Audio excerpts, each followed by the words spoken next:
मैं doctor S Chauhan, senior physician एवं chest specialist, आज आपसे कोरोना के बारे में कुछ बात करना चाहता हूँ। जैसा कि विदित है कि आजकल पूरे विश्व में कोरोना से सभी लोग बहुत भयभीत हैं। एक भय का वातावरण फैला हुआ है और उसकी एक वजह भी है। वजह यह है कि हर समय मीडिया पे, प्रेस में सिर्फ यही खबर आ रही है, एक ही खबर आ रही है, कोरोना कोरोना एंड कोरोना। आज कोरोना से कितने और मरीज निकले, कितनी डेथ हुई, हर समय ये न्यूज़ सुनकर लोगों को मन में एक बहुत भारी भय व्याप्त हो गया है। मैं ये कहना चाहता हूँ कि कोरोना जो है एक वायरल डिजीज़ है, वायरस की वजह से होती है। कोरोना वायरस कोई नया नहीं है। कोरोना वायरस काफ़ी वर्षों से यहाँ पर था और जैसे कॉमन कोल्ड वायरस है उसी तरह से ये काम भी कर रहा था। पर वायरस की और बैक्टीरिया जो सूक्ष्म कीटाणु होते हैं, ये दोनों, उनकी एक प्रॉपर्टी होती है कि वो अपने हिसाब से टाइम टू टाइम अपने को बदल लेते हैं। इसको म्यूटेशन कहते हैं और ये सर्वाइवल ऑफ फिटेस्ट है। तो वो मौका देखकर अपने को बदल लेते हैं, जिससे अगर उन पे कोई दवाइयाँ पहले काम कर रही भी होती हैं तो फिर वो वाली दवाइयाँ उन पे काम नहीं करती हैं। ये बिल्कुल वैसे ही है जैसे मनुष्यों में भी ऐसा होता है कि वातावरण के हिसाब से थोड़ा सा बदलाव आ जाता है। जो लोग एसी में बैठ के काम करते हैं, अगर उनको भट्टी पर खड़ा कर दिया जाए थोड़ी देर, तो उस भट्टी पे उतने हाई टेम्परेचर पे ज़्यादा देर खड़े नहीं हो पाएंगे, जबकि एक मज़दूर कई घंटे, 8-8 घंटे वहाँ पे काम करता रहता है। तो ये बिल्कुल उसी तरह से है। पर ये जो कोविड-19 आया है, ये कोरोना वायरस का ही म्यूटेटेड स्वरूप है। तो पहले के कोरोना वायरस से ये थोड़ा सा ज़्यादा घातक है, इसमें कोई शक नहीं है। थोड़ा ज़्यादा कंटेजियस है, मतलब जल्दी एक बीमारी एक शख्स से दूसरे को लग जाती है। परंतु जितना भय व्याप्त है उतनी खतरनाक भी नहीं है। खतरनाक है पर उतनी खतरनाक भी नहीं है जितना पूरे विश्व में भय व्याप्त है। उसका मैं आपको एग्जाम्पल देता हूँ। इसको आप गूगल करके भी देख सकते हैं। जो कॉमन कोल्ड वायरस है, जो नॉर्मल फ्लू वायरस है, जिससे सभी लोग परिचित हैं, कभी ना कभी किसी न किसी को जुकाम, खांसी, ये सब वायरल होता रहता है और उस पर लोग बहुत ज़्यादा ध्यान नहीं देते हैं। उससे भी पूरे विश्व में हर वर्ष 4 से 5 लाख डेथ होती हैं। 4 से 5 लाख डेथ होती हैं। ट्यूबरकुलोसिस या टीबी की बीमारी जो है, उससे भी प्रतिवर्ष हिंदुस्तान में 4 से 5 लाख डेथ होती हैं हिंदुस्तान में। और दोनों ही बीमारी कंटेजियस हैं, इन्फेक्शन फैलाती हैं, एक शख्स से दूसरे को फैलती हैं। जिस तरह से कोरोना फैलता है उसी तरह से, क्योंकि ये भी रेस्पिरेटरी डिजीज़ है, तो उसी तरह से फैलती है। परंतु हम उन दोनों से भयभीत नहीं हैं, जबकि कोरोना से तो अभी इतनी डेथ हुई भी नहीं है। उसकी वजह कि बहुत सालों से है, तो हम उसको समझ गए हैं। और दूसरी बात यह है कि उनकी रोज़ाना रिपोर्टिंग नहीं होती है। रोज़ाना आपको ये नहीं मालूम पड़ता है कि आज 10 मोर्टेलिटी और हो गई हैं, आज 50 और हो गई हैं, अब 2000 हो गए, अब 5000 हो गए। तो वो एक भय व्याप्त नहीं है सब लोगों में। और हम टीबी और कॉमन कोल्ड के साथ बखूबी रह रहे हैं। दूसरी बात यह है कि कोरोना से जितने भी डेथ हो रही हैं, वो जो है वो ज़्यादातर उन केसेस में होती हैं जिनको ऑलरेडी और कोई ना कोई गंभीर बीमारी पहले से होती है, जैसे डायबिटीज़ हो या हार्ट की डिजीज़ हो या कैंसर हो या किडनी की डिजीज़ हो या कोई इस तरह से बीमारी हो। अब उस बीमारी वाले को अगर कैंसर वो ये कोरोना होता है और उसकी उम्र भी थोड़ी ज़्यादा होती है, तो उसके थोड़े से चांसेस इसमें बढ़ जाते हैं, क्योंकि वो वैसे भी उसकी इम्यूनिटी बहुत लो होती है, तो उसमें थोड़े से चांसेस बढ़ जाते हैं। अब आप अगर ये देखें कि क्या कोरोना से पहले डेथ नहीं हो रही थी? कोरोना से पहले भी डेथ होती थी, पर उतनी रिपोर्टिंग नहीं होती थी, तो हमें ये मालूम ही नहीं पड़ता था कि कितनी हो रही हैं, कितनी बढ़ गई हैं। हो सकता है इस काल में थोड़ी सी बढ़ी हों, परंतु जितना भय व्याप्त है उतनी भयावह बीमारी नहीं है, जो मैं समझ पाता हूँ। इसका एक और मैं एग्जाम्पल देता हूँ। एक कोरोना का मरीज अगर उसको थोड़ा सा प्रोटेक्शन रखें तो अमूमन वो जब तक उसको डिजीज़ रहती है 2-4 हफ्ते, तो वो करीब 2.5 लोगों को और बीमारी फैला सकता है। जबकि टीबी का एक मरीज़ जब तक उसको बीमारी रहती है, थोड़े प्रोटेक्शन के बाद भी करीब 14 लोगों को ये बीमारी फैला सकता है। तो इस तरह से टीबी उससे ज़्यादा भयावह बीमारी है। दूसरा ये है कि जैसे जो कोरोना से जान जा रही हैं, उसमें आप ये देख सकते हैं, ये पता करना थोड़ा मुश्किल है कि वो जान सिर्फ कोरोना की वजह से ही जा रही हैं या वो जो उनको और डिजीज़ थी उनकी वजह से तो नहीं है, साथ में उनको कोरोना भी हो गया है।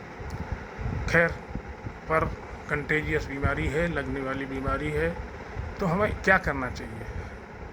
उसके लिए ये है कि हमें प्रोटेक्शन रखना चाहिए इससे, क्योंकि ये बीमारी कैसे फैलती है? ये बीमारी फैलती है 2 तरीके से। एक तो जो मरीज़ है उसके बोलने से, ज़ोर से बोलने से, खांसने से, छींकने से जो थोड़े से कण बाहर आते हैं, ड्रॉपलेट्स आती हैं, जो पानी के छोटे छोटे कण आते हैं, उनके साथ वायरस बाहर आता है। और वो वायरस अगर आपके मुंह पे आता है तो वो आपके मुंह से या आपकी नाक से या आपकी आँख से अंदर जा सकता है, और जब अंदर जाएगा तो आपको इन्फेक्शन फैला सकता है। तो उसके बचाव के लिए बड़ा सिंपल तरीका है कि अगर आप मास्क पहने हैं और अगर वो मरीज़ मास्क पहने हैं जिसको बीमारी है, तो वो ड्रॉपलेट आपके तक आ ही नहीं पाएंगे। आप भी मास्क पहने तो वो तो करीब फुल प्रोटेक्शन हो गया। दूसरा तरीका ये है फैलाने का कि जो पेशेंट है उस कोरोना की वजह से, क्योंकि उसको कीटाणु बाहर आते रहते हैं, तो वो उसके हाथ पे भी वो कीटाणु लग जाते हैं।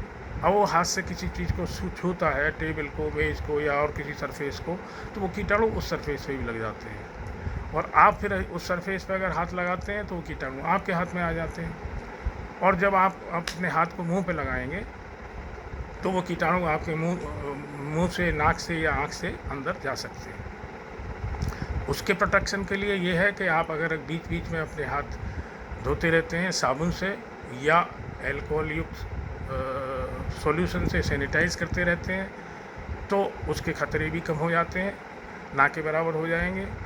और इस बीच अगर आप किसी सरफेस को छूते हैं तो हाथ धोने से पहले अपने मुंह को हाथ न लगाएं। और जो सरफेसेस होती हैं यूजुअली जिसको लोग टच करते हैं, दरवाजे के हैंडल्स को, दरवाजे को, खिड़कियों को, मेज़ को, उनको बीच बीच में अगर आप सैनिटाइज़ करते रहें उससे, लाइजोल से या अल्कोहल युक्त उससे, जैसे हाइपोक्लोराइड सॉल्यूशन से या ब्लीचिंग पाउडर से, तो वहाँ इन्फेक्शन रहने के भी चांस कम है। इन 2-3 तरीक़ों से ही आप इस बीमारी से बच सकते हैं।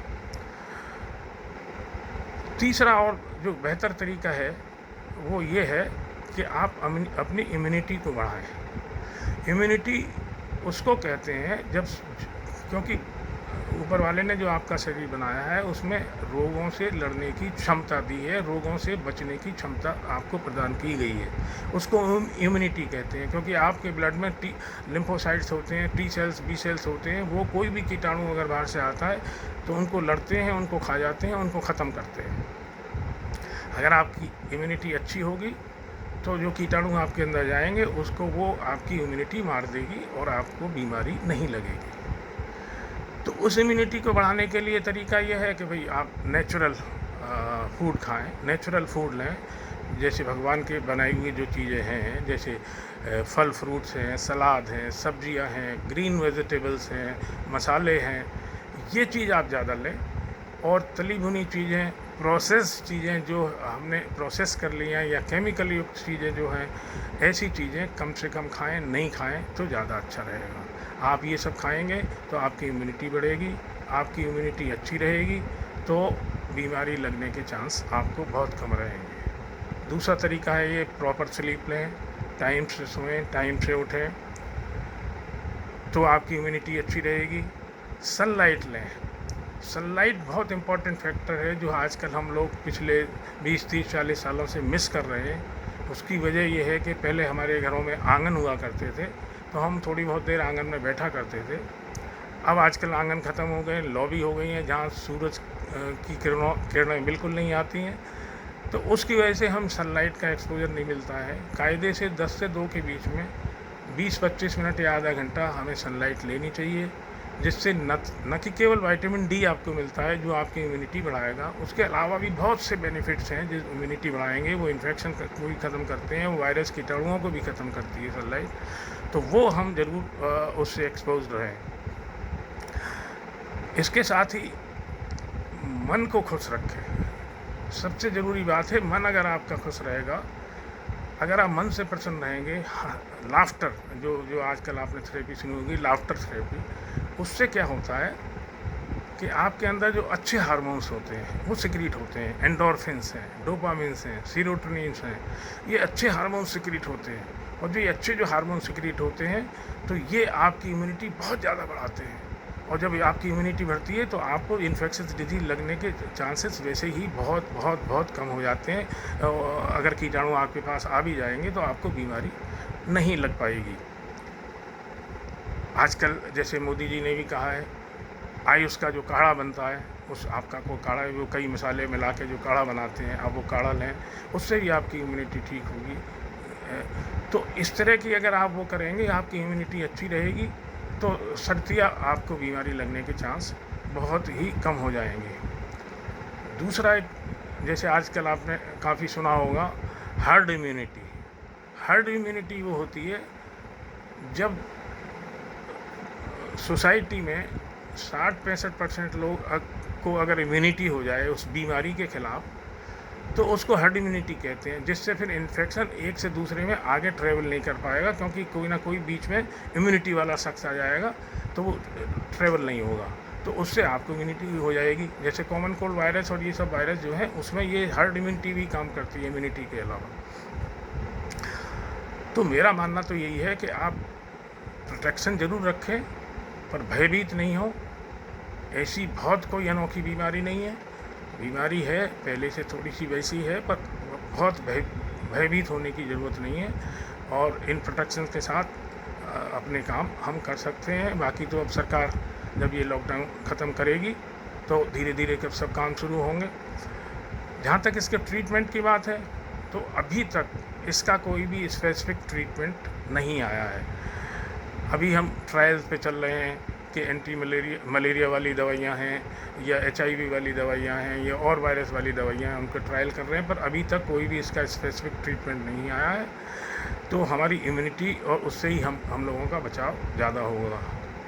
वैक्सीन्स की जहाँ तक बात है, वैक्सीन्स आएगी भी, तो अभी मैं समझता हूँ 4-5-6 महीने लगेंगे वैक्सीन आने में।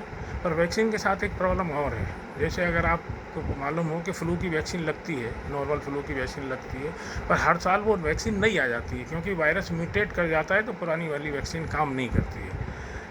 तो ये इस केस में भी ऐसा आगे संभव है कि इस तरह का हो कि एक वैक्सीन आ गई, फिर अगली बार से वो नहीं काम करे। वो तो खैर जब वैक्सीन आएगी या कोई ट्रीटमेंट स्पेसिफिक आएगा तब देखा जाएगा। तो आखिर में मैं तो एक ही बात आपसे कहना चाहूँगा, थोड़ा प्रोटेक्शन रखें, परंतु ज़्यादा भयभीत ना हो। और जहाँ तक फिजिकल डिस्टेंसिंग और सोशल डिस्टेंसिंग की बात है, नो डाउट अभी थोड़े दिन उसको महीना 2 महीने 4-6 महीने आपको रखना पड़ेगा। पर भारत जैसे देश में जहाँ इतनी आबादी है, 130 करोड़ की आबादी है, और एरिया इतना कम है, जहाँ एक एक मकान में 10-10, 15-15, 20-20 लोग रहते हैं, महानगरों में ऐसे कंजेशन है, तो ये सोशल डिस्टेंसिंग या फिजिकल डिस्टेंसिंग हम कितनी कर पाएंगे, ये तो खैर वक्त बताएगा। इसी के साथ मैं अपनी बात समाप्त करता हूँ। धन्यवाद।